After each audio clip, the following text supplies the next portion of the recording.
so we're going to look at Samuel Taylor Coleridge's Biographia Literaria. As I said to you last class, Coleridge and Wordsworth together wrote the Lyrical Ballads, first published in 1798, and it was republished in 1800 because it was wildly popular. And then in 1802, a preface was appended by Wordsworth at Coleridge's behest, among others. I'm sure there were others as well, but Coleridge was the primary person of influence because he was the co-author, and he thought that Wordsworth would be ideally situated to do this because he seemed to have such a strong sense of the importance which he expressed in his own poetry. And Wordsworth, in Coleridge's eyes, was the great poet of his day. In fact, he rated him alongside Milton and Shakespeare, and you'll hear others in that period say the same. And it became a sort of a standard in the English, as the subject of English. All right, so we're going to look at Samuel Taylor Coleridge's Biographia Literaria. As I said to you last class, Coleridge and Wordsworth together wrote the Lyrical Ballads, first published in 1798, and it was republished in 1800 because it was wildly popular. And then in 1802, a preface was appended by Wordsworth at Coleridge's behest, among others. I'm sure there were others as well, but Coleridge was the primary person of influence because he was the co-author, and he thought that Wordsworth would be ideally situated to do this because he seemed to have such a strong sense of the importance which he expressed in his own poetry. And Wordsworth, in Coleridge's eyes, was the great poet of his day. In fact, he rated him alongside Milton and Shakespeare, and you'll hear others in that period say the same. And it became a sort of a standard in the English, as the subject of English was taught in universities, to regard those three as the great writers in English literature, those three. And then others follow on after them, and then there are debates about, which ones rank where or whatever. But Wordsworth was considered the great poet, and largely because his friend argued for this while at the same time criticizing him. And if a stern critic who was going to point out some pretty significant deficits in his poetic theory is also going to say, nonetheless, he's a great poet, then you take him a bit more seriously than if you think it's just a friend, praising a friend and giving him, encouragement in public. By the time he writes this is 1817 when this is published, by the way. By the time he writes this, the two of them are no longer on speaking terms. They've fallen out significantly, and there's a lot of mystery involved in that. We do know that one of the things that precipitated the quarrel, or the final thing that led Coleridge to write this, was that Wordsworth wrote another edition of his poems, and he appended to it a essay on the imagination.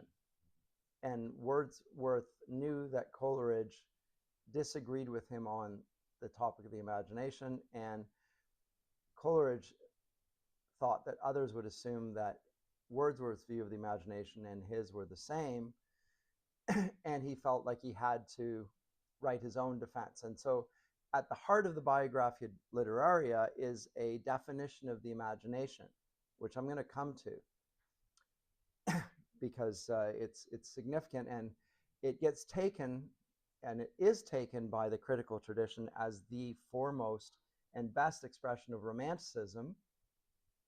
That is Coleridge's definition, and Coleridge is taken as its most astute and perceptive critic, furthermore. Not Wordsworth, but Coleridge. But Coleridge speaks on behalf of Romanticism, and Wordsworth is maybe its greatest poet, but the greater critic is Coleridge, the greater poet is Wordsworth. That's the general take on it. Now, I have argued, not that I'm going to take too much time on my position, that Coleridge's definition is actually critiquing the Romantic definition. Although he has some sympathies with it, and I'm going to trace this for you a little bit. Ultimately, his definition has more in common with the neoclassical age than it does with the Romantic age. It's not, he's holding on to the mimetic view, the mimesis, in his definition of the imagination, in a way that is not typical of the Romantics. And it seems to me that Coleridge, then you can see him in the light of the tradition that we've traced already, going back from Plato all the way up to the neoclassical age. So he has that in common. But I'll admit there's some ambiguity there, and there's a lot of debate over it. But my contention is that not only does he use the word imitation, mimesis, and the implications of it, but he also makes a reference to the imago Dei and to God. So he makes a very Christian profession there. And that also will ally him with the traditional view. Whereas the Romantics themselves, certainly the second generation Romantics, by which I mean Shelley, Byron, and Keats, are no longer Christians, and in fact, in a couple of the instances, are happy to call themselves atheists. And their idea of imaginative activity is wholly autonomous. You're expressing yourself entirely. Now, a really good work on this that gives an image for this is the great Romantic scholar M.H. Abrams, who compares the tradition before to a mirror and Romantic ideas of creativity to a lamp. It's just a picture, which is a useful illustration. Remember the tradition of that Horace talks about, to create like a picture. It's like holding a mirror up to nature, Shakespeare says. Hamlet says in Shakespeare's Hamlet, in directing the players how to put on their play, the play within the play, Act 2, Scene 2, and so forth. He says it's do it not just making noises, but as 'twere to hold a mirror up to nature to show her true self in her form, in her defect, etc. But the nature of nature is what you're showing. That's what you're representing. You're not representing things. Don't think of this as verisimilitude. It's not just copying. You're showing the nature of nature, the essential, the universal quality. That's what Aristotle talks about, right? The universal features, that is exactly what poetry does. That's why it makes poetry, he categorizes as a form of philosophical discourse, because it deals with universal things. It gets to the nature of what it's describing, and then it begs the question what you mean by nature again. And the problem with Romantics' inflations of nature to include everything are, how can you mirror something that is already including the mirror within nature? But Abrams makes this helpful analogy or picture depicting the one and the other, and clearly presents Wordsworth as the foremost expression of the view of the lamp, the light within, that's expressed, the effulgence of the light that comes outward. And he follows that up with another work called Natural Supernaturalism, where again Wordsworth figures prominently. And there he gets more into the theological implications of the work. So M.H. Abrams is quite useful, and one of the foremost scholars of the 50s, 60s, and 70s. Even into the 80s, he's still around. But definitely a great scholar. And he's going to maintain, I think, that Coleridge, as I do, that Coleridge is more in the neoclassical tradition, although that he's in the minority there. So let's have a look at this. This is the Biographia. And I will say that I did my master's thesis on the second half of the Biographia Literaria. And in my doctoral thesis then, I engaged with the imagination, so chapter 13. But we'll get to that. So I'm going to spend a great deal of time on the second half as well, because the second half is the half in which he engages with Wordsworth and takes issue with his definition of the imagination. But let's first look at Wordsworth or Coleridge's own definition of the imagination, because it becomes so important and influential, cited by others. I just want you to note here that he is, just in the first half, just the summary here is rather useful. He talks about his own motivation for this, and he engages in all sorts of a wide-ranging scope of critics, writers, poems, etc. Chapter 4 is where he first engages with the topic, and with Wordsworth's preface, he will return to that in the second half in greater detail. Talks about association. This is psychological, how we connect one thing to another. Then he moves on to all sorts of individuals, from Cartesian dualism, which I've talked about already, the race, cogitans, and so forth. And then Spinoza with his pantheism, and Leibniz. Hülotzoism, the idea that the material has life. Hulos is the thing. The thing has life in itself. That's a sort of, it's materialism. And it's the premise for atheism, is that life is not transcendent, it's not separate from this thing, but it's inherent in the thing. Yes?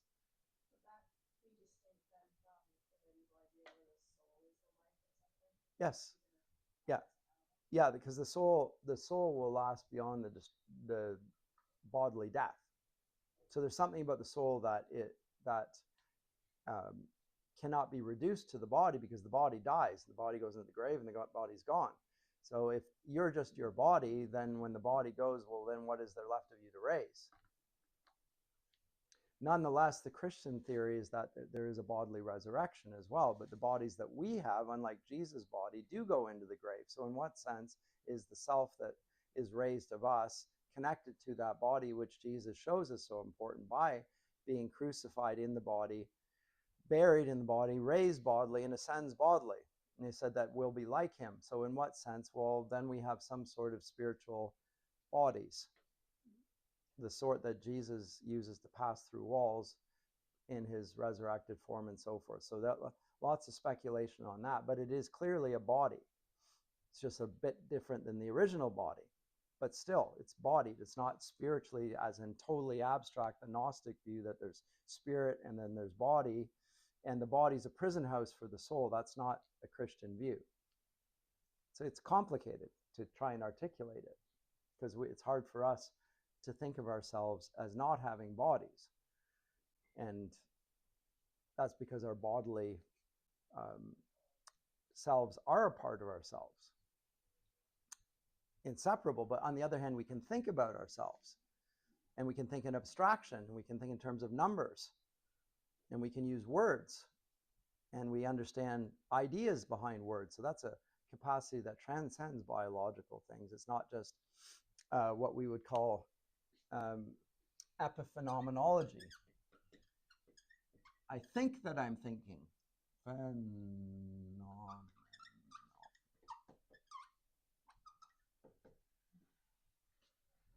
I appear to be thinking, but I'm not really thinking. It's just a biochemical response, something like that. Right? So those who reduce the person to the brain, the thinking thing is to the brain, have the problem of how do they explain thinking then? Like there's all sort. Naturalism collapses in on itself. It's absurd. But anyway, so this is what he's talking about in chapter 8, and the problems with that, and philosophy as a possible science. Let me skip over that. But then he talks about a variety of he's going to talk about what he calls mystics, Kant, Fichte, Schelling. I'm going to talk about these very briefly. But let's come to the chapter 13. I'm particularly going to talk about this guy, Fichte. because I think he's significant. Maybe I'll do that more next class, but let me go to chapter 13 then, 199. Does it go down here?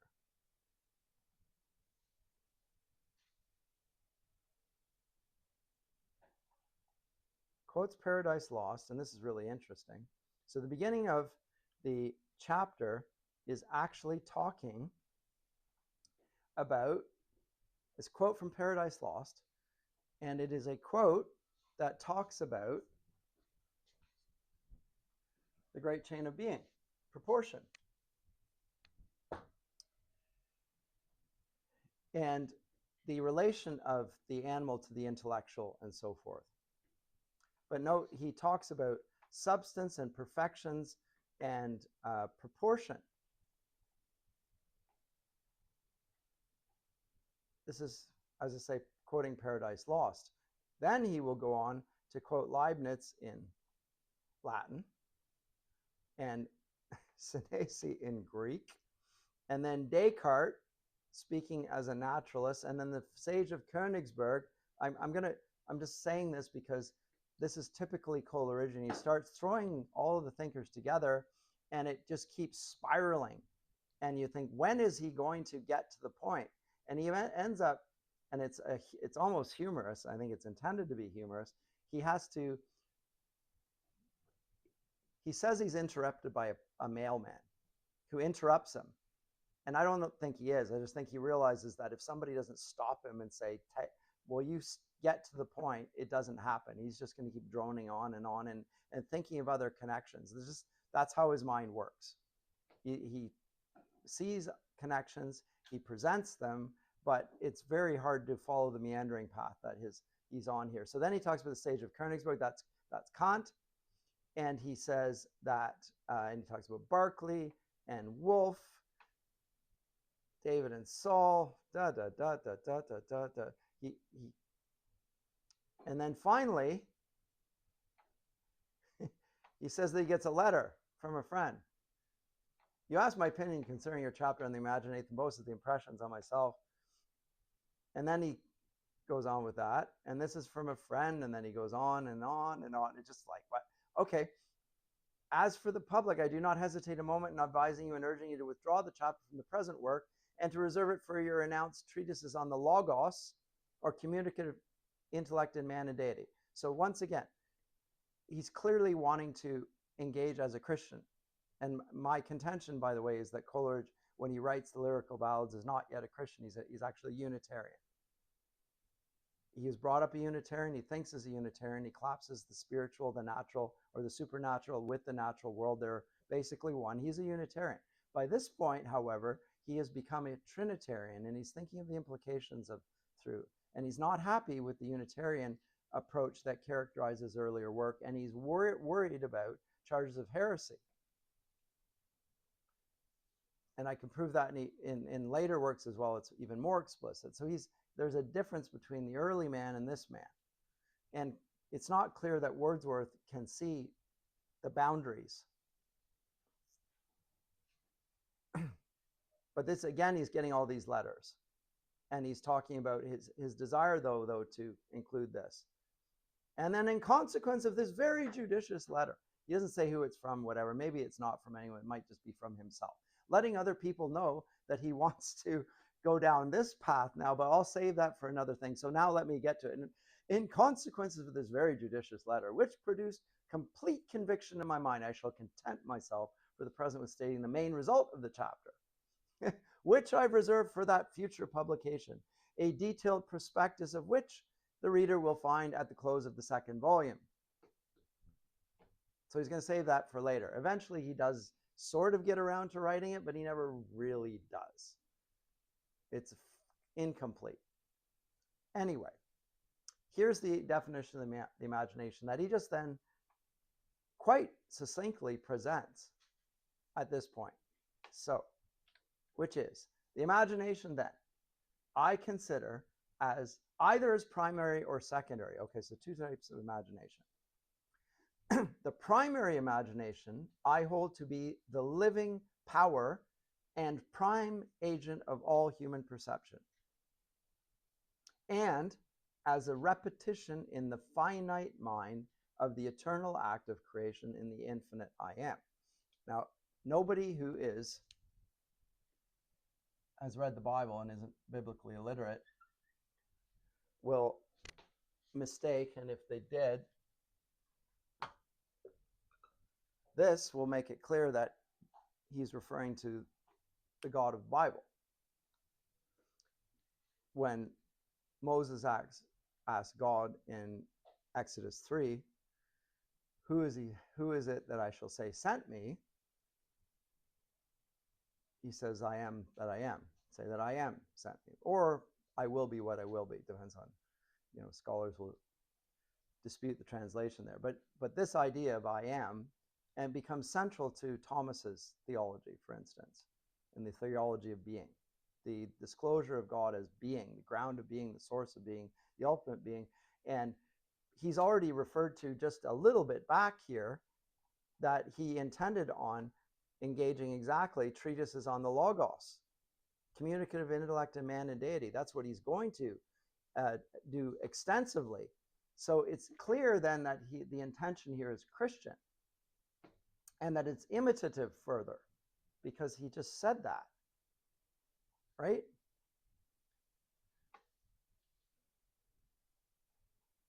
And so then he goes on, and it is, note, a repetition in the finite mind of the eternal act of creation and the infinite I am. In other words, we think God's thoughts after him. To be imaginative is not the way the Romantics present it, the way, not him, but him, Abrams presents the theory, that is the lamp. The lamp produces its own light. It's not reflecting a light. It's not imitating a light. It's not like a mirror. It shows something that's already there. It shows it back. It's repeating. So it's a power, a living power. It's not just a mechanical process. It's a living power. No, they capitalizes the P as well, and agent as well, and perception as well. And all of this an imitation of God. So it is a divine capacity which reflects the fact that we're made in imago Dei, in the image of God. That's what I take from it. And insofar as it does that, the imagination then is used simply in understanding the world.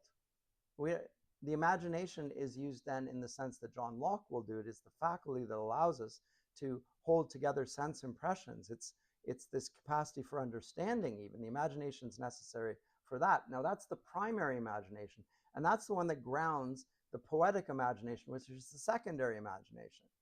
But note that this is the bedrock for what follows. Now the secondary, and obviously it follows from the first, I consider as an echo of the former, were any doubt, coexisting with the conscious will, yet still as identical with the primary in the kind of its agency, and differing only in the degree. Why the degree?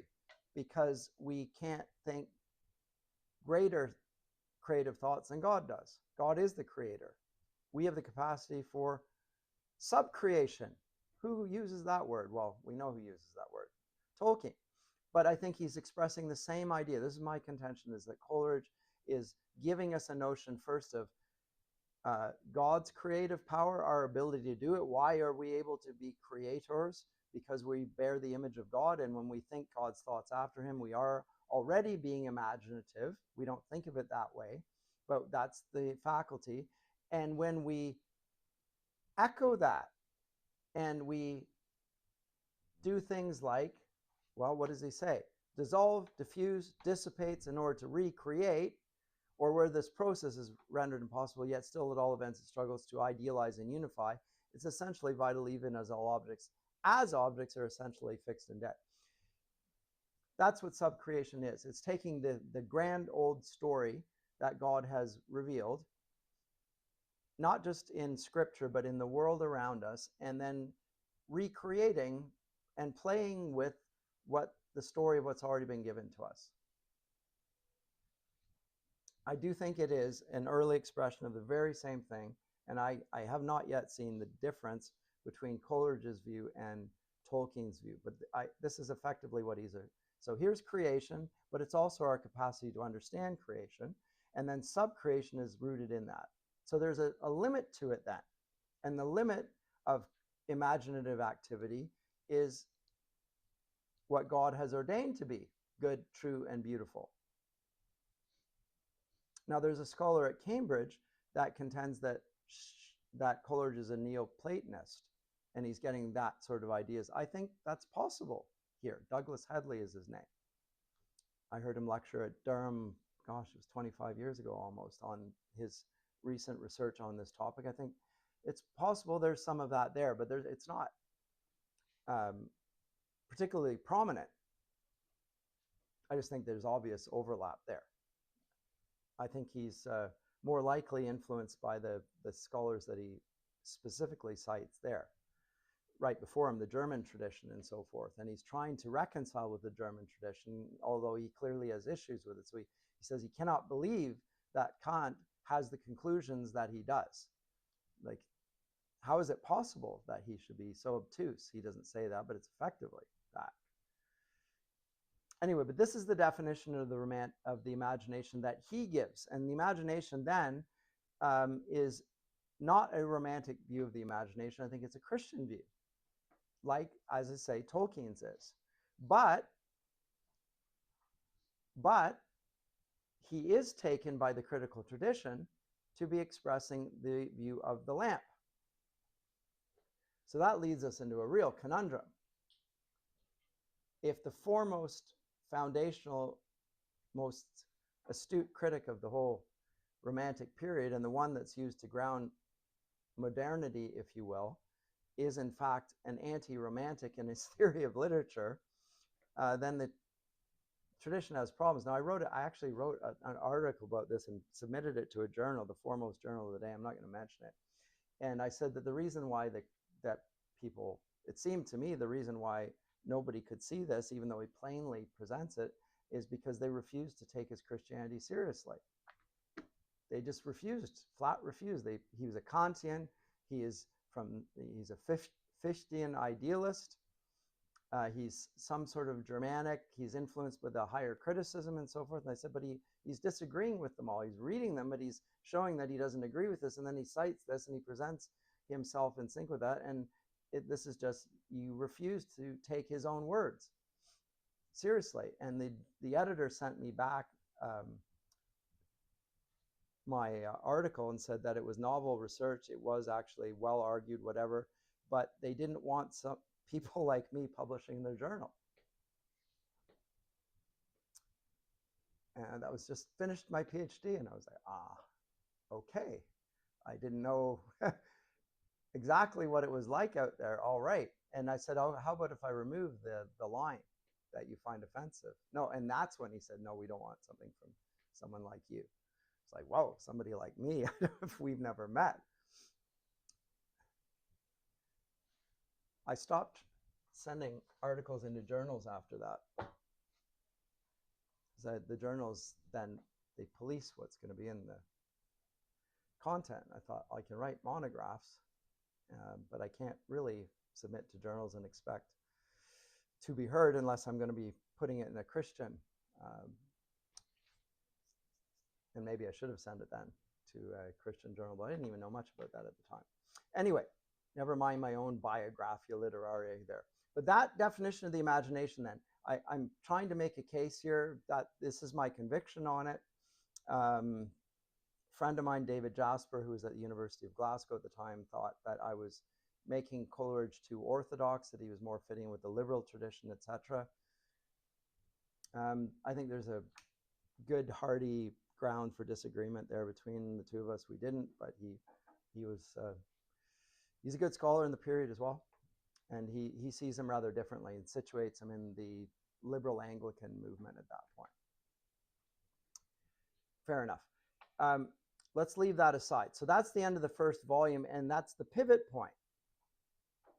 Whatever more than this I shall think it fit to declare concerning the powers and privileges of the imagination, the present work will be found in the critical essay on the uses of the supernatural in poetry and the principles that regulate its introduction, which the reader will find prefixed to the poem of the Ancient Mariner. Okay. Then begins chapter 14. This is the second half.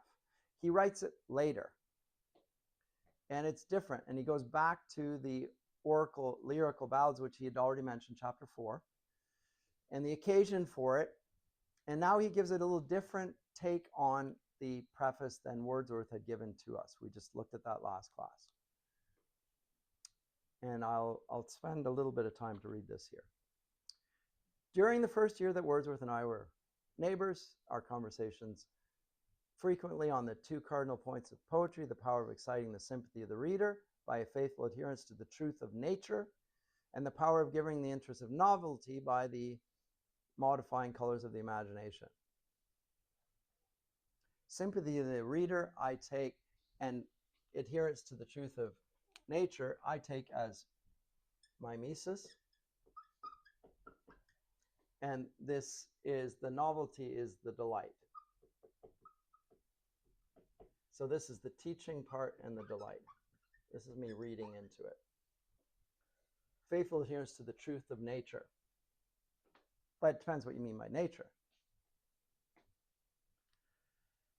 And it depends what your view of mimesis is. And Wordsworth's theory of mimesis is that he doesn't want to reason somebody into approval, and he doesn't want to imitate either. So that you can see why they're going to have issues, because Wordsworth's already throwing away the idea of presenting the nature of nature, which is central to Mr. Coleridge. At any rate, the thought suggests itself. To which of us I do not recollect that a series of poems might be composed of two sorts. Okay, so this is rather interesting. In the one, the incidents and agents were to be at least in part supernatural, and the excellence aimed at was to consist in the interesting of the affections by the dramatic truth of such emotions as would normally accompany such situations, supposing them real. And real in this sense, they have been to every human being who, for whatever source of delusion, has at any time believed himself under supernatural agency. And that will include the ancient pagan poets who appeal to a muse. They think they're under supernatural agency.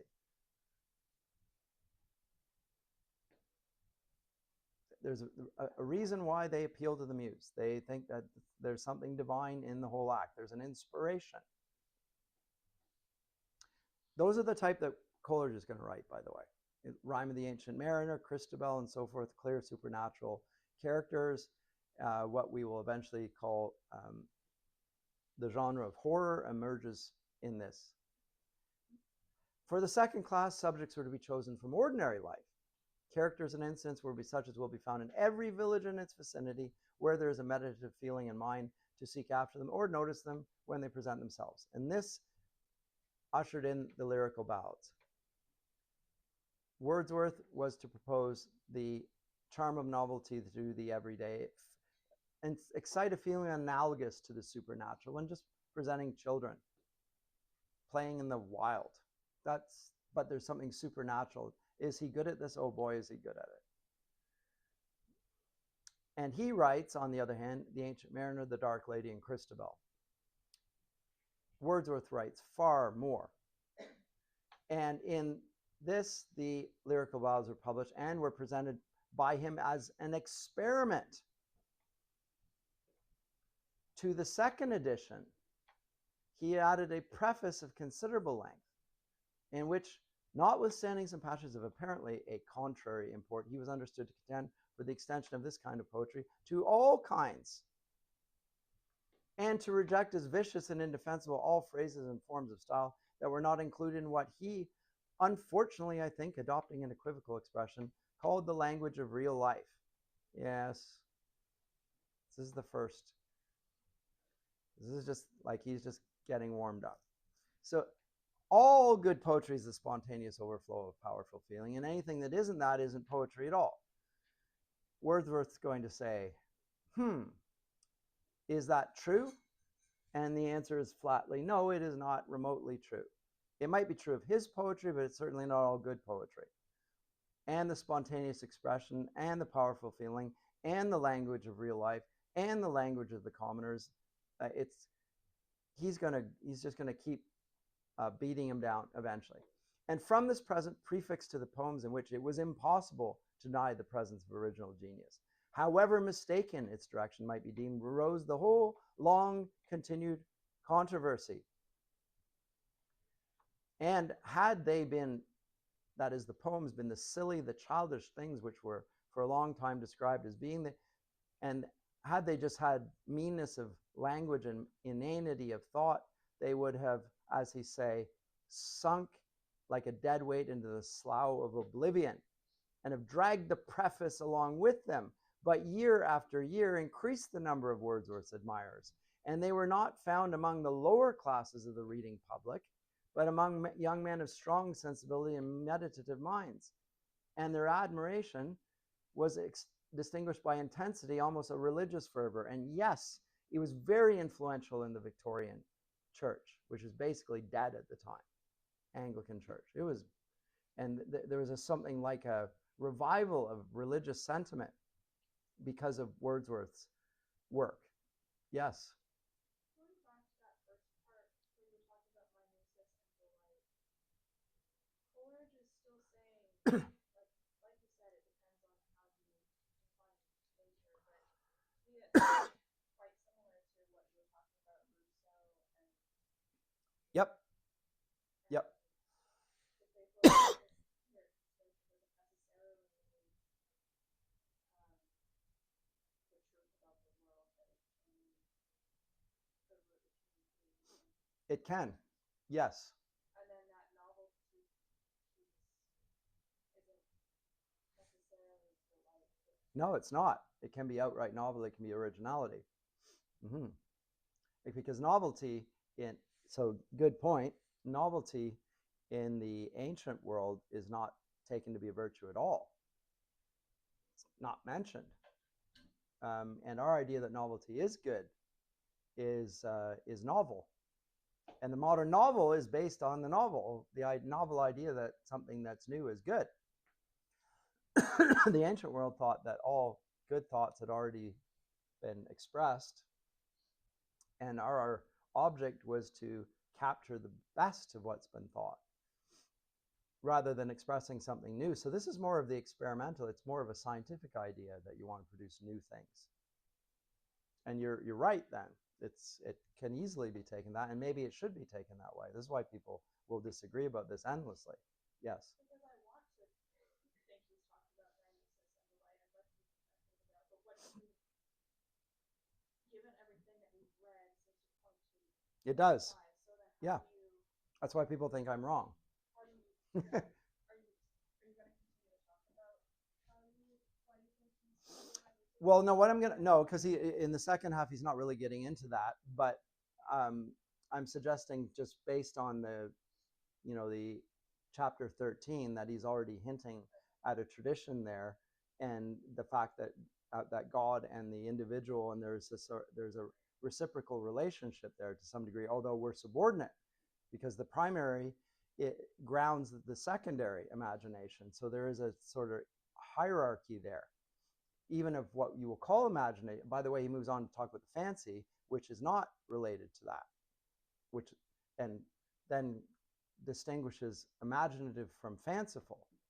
I didn't even get into that, but so there are things that can be fanciful, which are not imaginative then. Okay, but because now he's going to pivot here, and no, I'm not going to say anything more about that. And the language is ambiguous, and I agree with you, but I just think he means something different by novelty than absolute novelty. I think he would think that was absurd. The postulate of absolute novelty is absurd, because how would you know it was novel, for one thing, except by comparison? How would you know something was original if you didn't know it was there before? Other than you're appealing to an ideal of origination that's related to your nature. So my contention, I wrote about this in my thesis, is that there's a whole different view of human nature that the Romantics present, and they present the view of human nature as an organism. This is the Romantic view. And here's the problem for my thesis, it's actually Coleridge that comes up with the idea of organic and organisms. Remember, organisms are thoughtless entities that just are involved with their environment around them. It's a constant exchange, just like an amoeba. Things go in, things go out, and of course there's a sensitivity. You can prick it and it will draw back and so forth, but there's no thought that's going on. But in Romanticism, they're regularly going to appeal to this organic metaphor to describe poetry. It comes out of the poet like a silkworm, says Keats. It's just natural. It's part of his nature. It just comes right out of him. Poetry is, and so the metaphor is collapses the distinction between man and nature, or man and the. So this is the romantic view of human nature, whereas I would say that Coleridge is still fitting under the category of seeing human nature as personal.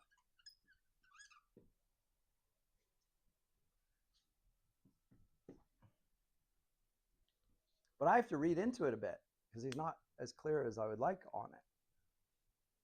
I just think it's still there. It's implicit in where he's going in this direction, but he doesn't articulate it clearly enough. Anyway, let me get back to that. Thank you for interrupting. So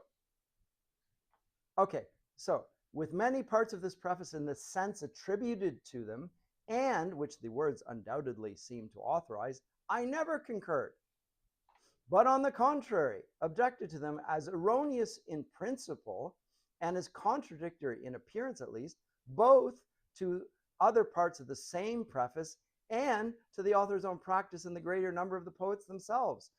I mean, could there be a harsher criticism of the preface than it's erroneous in principle, it contradicts itself, it contradicts his own poetic practice, and so it's just a bunch of nonsense.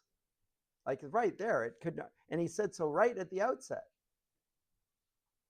Mr. Wordsworth in his recent collection has, I find, degraded this prefatory disquisition to the end of his second volume to be read at the reader's choice. Coleridge wanted to get rid of it altogether. He didn't do that. He kept it in. Well, it's his right to publish it, I think. Or is he? Because it's their joint venture. Now, the preface isn't, but his poems, well, he publishes his own poems. He doesn't publish Coleridge's poems. In this later edition, the 1815 poems of Wordsworth, he appends the preface to it. But he has not, as far as I can discover, announced any change in his poetic creed. And so this is why he is going to talk about this. Now, he goes on and says the office of philosophical disquisition consists in just distinction. And it's the privilege of the philosopher to preserve himself constantly aware that distinction is not division. So there's a process of philosophy, a result of philosophy, etc. I'm going to skip over that because I won't get as far enough into the preface as I want to here. And as usual, he goes on at some length. Note this, though. Good sense is the body of poetic genius, fancy, its drapery, motion, its life, and imagination, the soul that is everywhere and in each, forms all into one graceful and intelligent whole soul. Okay, I'm going to skip over 15 because that's off topic and go to 16, but I think it's actually in 17 that I need to be. In fact, I know it is, because he's going to compare poets of the present age and those of the 15th and 16th century and ask for the merits of each to be presented. But let's go to 17 and back to the criticism. Oh, there it is. And then 18, then he really gets into it. Okay. Examination of the tenets peculiar to Mr. Wordsworth. Rustic life, above all, low and rustic life, just states it flat out, is especially unfavorable to the formation of human diction. The best parts of language are the products of philosophers, not of clowns or shepherds. Poetry is essentially ideal and generic. The language of Milton is much the language of real life, incomparably more so than that of the cottager. Okay.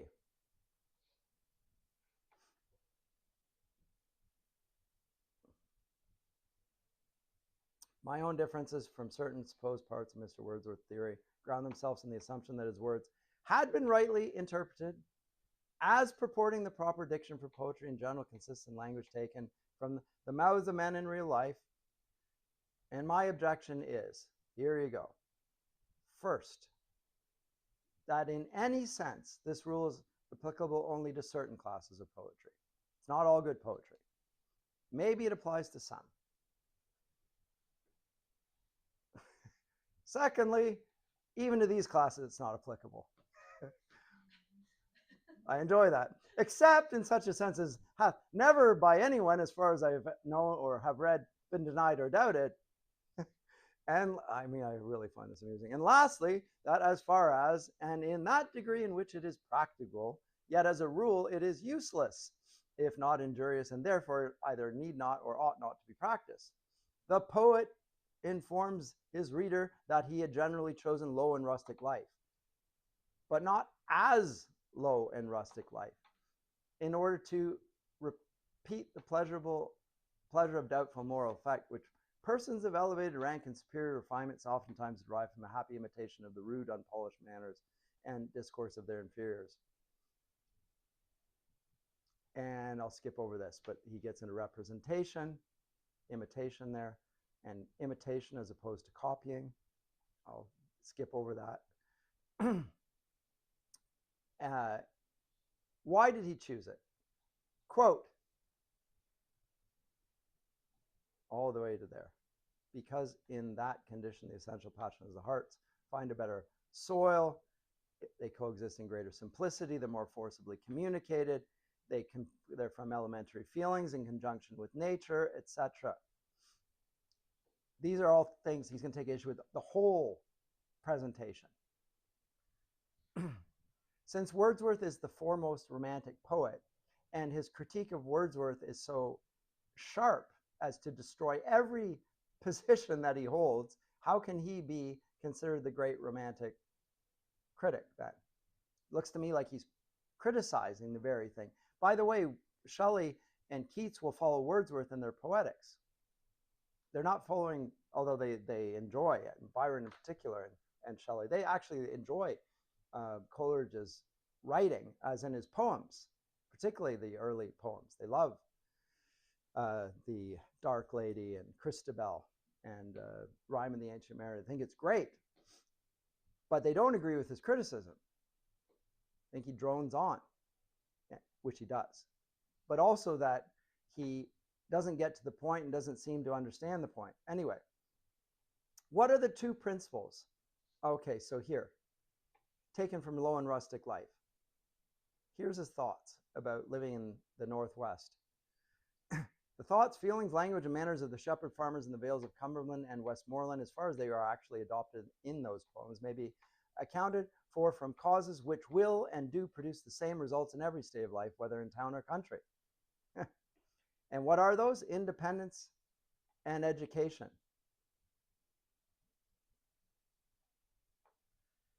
How about the education? Which has rendered few books familiar but the Bible in the liturgy or hymn book. He's going to go somewhere with this. To this latter cause, indeed, which is so far accidental, that is, it's not the case of savages in other areas of the world that are in the presence of more glorious forms of nature than the Cumberland farmer, like the African rainforests and, Niagara Falls. These are splendid. They're more powerful in their natural expression than anything that the English farmer is going to get. So he calls them accidental. That is the blessing of particular countries of particular age, not the product of particular places or employments. The poet owes the show of probability, etc. Excellent remark of Dr. Henry Moore. A man of confined education, but of good parts, by constant reading of the Bible, will naturally form a more winning and commanding rhetoric than those that are learned, the intermixture of tongues and of artificials debasing their style. So, in other words, what makes great literature is its faithful adherence to scriptural diction and thought. Go back to my point earlier. He's making the point. In this, he's clearly articulating it.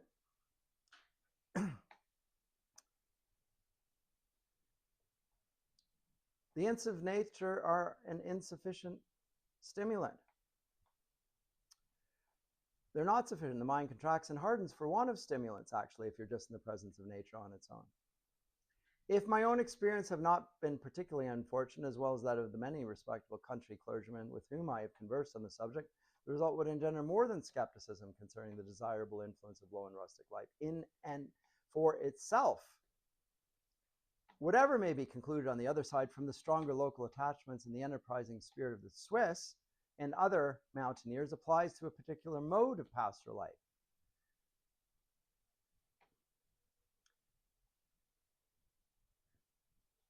I adopt with full faith the principle of Aristotle, that poetry as poetry is essentially ideal. He also says it's mimesis. It avoids and excludes all accident. Individuals of rank, character, occupation must be representative. They have to be generic attributes, the common attributes, etc. And so then he goes on to this, and then he will go to chapter 18 to really get in this. And he's talking about specific Wordsworth poems, and I don't want to get into that here. So let's go on to 18, and this is then where it really blows up.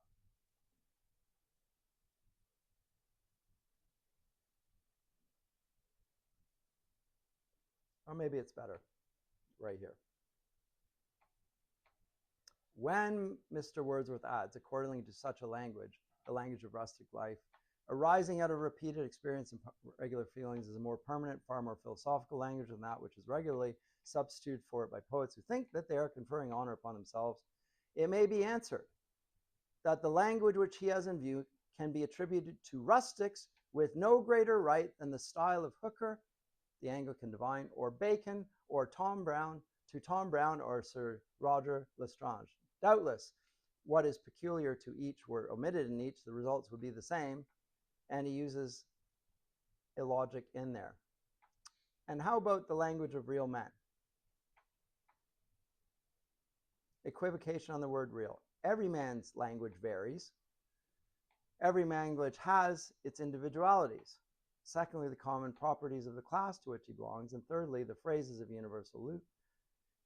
And the language of Hooker, Bacon, Bishop Taylor, Jeremy Taylor, and Edmund Burke differs from the common language of the learned class only by the superior number and novelty of the thoughts and relations which they had to convey. How about this? Here about, and neither one or the other differ half as much as the general language of cultivated society. And what?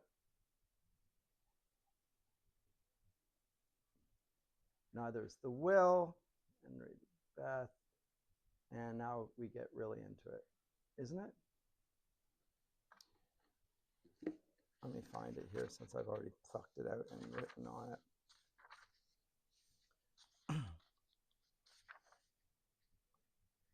Well, here's a quote from you to substantiate something of what I said earlier. But this is from a lay sermon. The histories and political, or the statesman's manual, the histories and political economy of the present preceding century partake in the general contagion of its mechanistic philosophy and are the product of an unenlivened generalizing understanding. In the scriptures, they are the living edicts of the imagination, of the reconciling and mediatory power, which incorporating the reason in images of the sense and organizing, as it were, the flux of the senses by the permanence and self-circling energies of the reason, gives birth to a system of symbols harmonious in themselves and consubstantial with the truths of which they are the conductors. Hence, the sacred book is worthily entitled the Word of God. He wrote this before the Biographia, just right before it, right connected. If we don't think by the imagination he has something specifically Christian in there. But he says, no, I don't have it in there. So let me have to find it. He talks about the engagement with the, I'm quite sure I do have it in that, but I don't. So he talks about the fact that the beautiful form of nature are found by our missionaries when they go to Africa. Remember, this is 19th century when he's writing this, is 1817. And they're already the worldwide missionary movement has begun. William Carey is in India. Livingstone's going to Africa.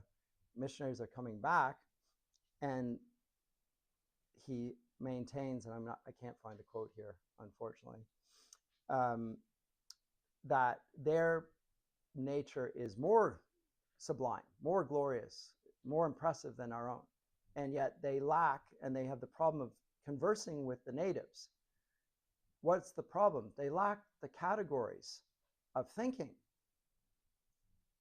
and the abstractions and actually the conceptions of nature, which are not the product of an acquaintance with physical nature, but rather a meditation upon thought itself, which he said is the product of the Reformation. He explicitly cites the Reformation.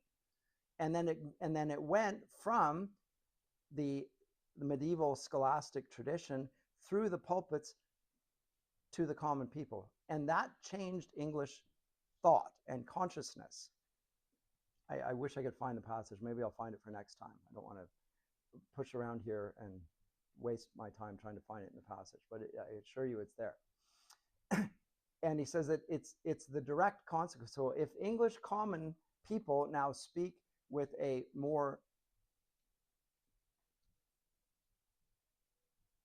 better form of language, it's not because of nature, it's because of the Reformation. It's very explicit. So the whole idea of nature being the cause of this, he disputes. It says it's ridiculous. It is not the product. And so therefore it's people, it's actually the fact that the common people have benefited from what the academy had spoken about, and it was disseminated through the pulpit in the vernacular, and so that they could read themselves, and that transformed the mind of Englishmen. That's why Mr. Wordsworth says that the Cumberland farmer speaks in this, profound spiritual, moral way. He understands the morality of things. He doesn't understand it naturally. He understands it because he's been schooled by Christians. It's the downstream consequences of the Reformation. That's what he says. Now, that's not romantic view of nature. It's just not.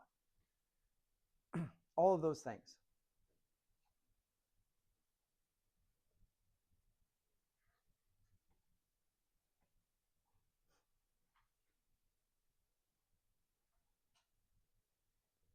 I really can't. I wish I remember where in the Biographia it was. I once knew this really well. Meter, I'll skip over all that. And I'm quite sure it's in 17. He talks about meter and the significance of it. And then he just makes a whole series of argument. But he talks about a spiritual instinct. Ideas the high spiritual instincts of the human being, impelling us to seek unity by harmonious adjustment, thus establishing the principle that all the parts of an organized whole must be assimilated to the more important and essential parts. And among the imitative arts, imitation as opposed to copying. And I appeal to the practice of the best poets of all countries and in all ages, authorizing the opinion deduced from all the foregoing that in every import of the word essential, which would not here involve a mere truism, there may be, is, and ought to be an essential difference between the language of prose and of metrical composition. In other words, poetry has meter. It's not just common language. So he will go on through that. So again, it's not all language. It's not common language. It's not rustic language. There is a specific poetic quality. He goes to show this, and he can cite the whole history of literature to show this. It's not just speech. Where did the idea, but again, I go back to what I said about the idea of Rousseauian idea of speech originating in grunts and cries and being an emotive thing. That underlies the romantic view. And the feeling then of the organism, this is not a thoughtful thing, this is a feeling thing. Organisms have feelings in the sense that they can respond to stimuli. but he can't do it thoughtfully. Whereas a person is a different thing. It bears the imago Dei, and it has something that we are going to call agency. It's capable of action. It has freedom. An organism it has no freedom. It can't act. It reacts. There's no sense of thought in an organism at the level of amoeba. We have no evidence of anything approaching thought. So the idea of life in organic terms, it comes down not just to the definition of nature, but the definition of life. When we talk about human life, is human life the same thing as the rest of organic life? Or is there something different between it? In Genesis, it's very clear that we, of all the other beings that God makes, bear his image. And he addresses us. He speaks to us, speaks us into being. He commands us. He gives us orders, suggesting that we not only bear his image, but have rational minds and wills and capacity for disobedience, which becomes evident then in the prohibition against the fruit of the tree and the fact that it's a real possibility in the fact that they fall, proving that they had free will in the beginning. All these things are different notions of human nature. So the large category of life is insufficient to defend human life. You have to have a concept of personhood. It's also necessary for mimesis. You can't just appeal to life. You can't just appeal to expression. Those things are inadequate. They're not sufficiently distinctive. Remember, the office of philosophy is to make just distinctions. That's part of literary theory. I admit, as was critiqued, that Wordsworth sounds a lot like a romantic, but I think there's enough there to suggest, no, he's not. He's arguing a different position. And it's sufficiently clear in his mind that he's saying not that. And here's why. And here's where I'm coming from. And they're not coming from there. Why have others not understood the critique? It's either ignorance or it's willful mispresentation. Who knows? I have trouble believing ignorance. It's seeing what you want to see. But again, if you take man's words to authorize his opinions, which I think you ought to do without unless you have a reason for doubting that he means what he says, then I think it's clear that Wordsworth and Coleridge are not just accidentally opposed to one another. They're adamantly presenting very different views of the imagination. And Coleridge's is not the Wordsworthian or the Shelleyan or the Keatsian. And the Romantic tradition, or the scholarly tradition, on the other hand, is with them and not with Coleridge. So that's the point here for the purpose of literary theory. This is not a class on Romanticism. This is a class on literary theory and the tradition of literary theory. Because next semester, we will get into what becomes of the tradition then if we assume that the Romantics, by which I'm excluding Coleridge, are right. What are the consequences of that view of Romanticism, which comes from Rousseau and Herder and Fichte? I'll get to Fichte. I think I'm going to talk about him next time. Where does that go then? So the final lecture I'm going to engage in that. And it will include politics at that point, because one of the results of Romantic ideas of self-expression is the idea that nations are rooted in their own particular feelings, and they are not the same for all nations.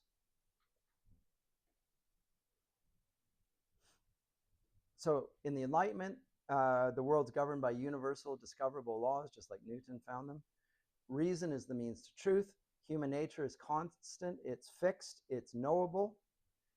And progress means following reason to determine what error is. And the Romantics are going to challenge all of those points. all of them.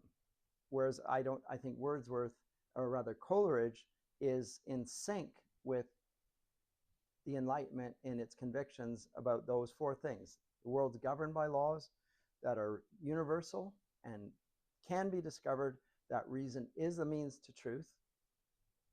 Human nature is constant, it's fixed, it's knowable, it doesn't change, doesn't evolve into something more spiritual than the bodily existence. Progress is only in eliminating error. It's not inventing new things.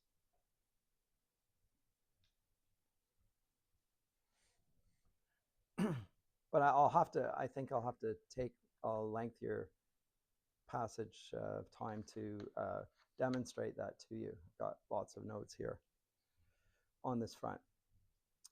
And I am going to, just to tip you off where I'm going to go with this, since I put them up here, I'm going to talk about, no, I already talked about him. I'm going to talk about this man, Alistair MacIntyre. I will talk a little bit about him. I'm going to talk about Charles Taylor, Sources of the Self, Making of the Modern Identity. And above all, I'm going to talk about Isaiah Berlin, The Roots of Romanticism. And then from those thinkers, roughly speaking, I'm going to trace out where this goes next semester, and the thinkers that I'll pull in other writers then and orientate them around this idea of Romanticism. But Romanticism gives birth to the nation state as we know it. The nation state is a 19th century phenomenon. It's not that nations don't exist before, and that they're even authorized in Scripture. Like there's the Table of Nations, so-called in Genesis 11, right? The Table of Nations. What happens at the end of Genesis 11? The Tower of Babel, well, he scatters them, right? But there's also God speaking of Israel, and they become a nation through his covenant in Deuteronomy. Well, that's a different notion of nationhood through covenant rather than blood and soil. Blood and soil nationalism comes from Herder and from Rousseau, and it results in 2 world wars. This is one of Berlin's contentions. I'll look at the others who are in disagreement on, and we'll get into Nietzsche and Marx and Freud and all that sort of stuff. But I'll save that for next time when I actually have time to treat it at greater length. But the next lecture, the final one, is meant as a bridge between this course and the next one. Okay, so we'll do it then.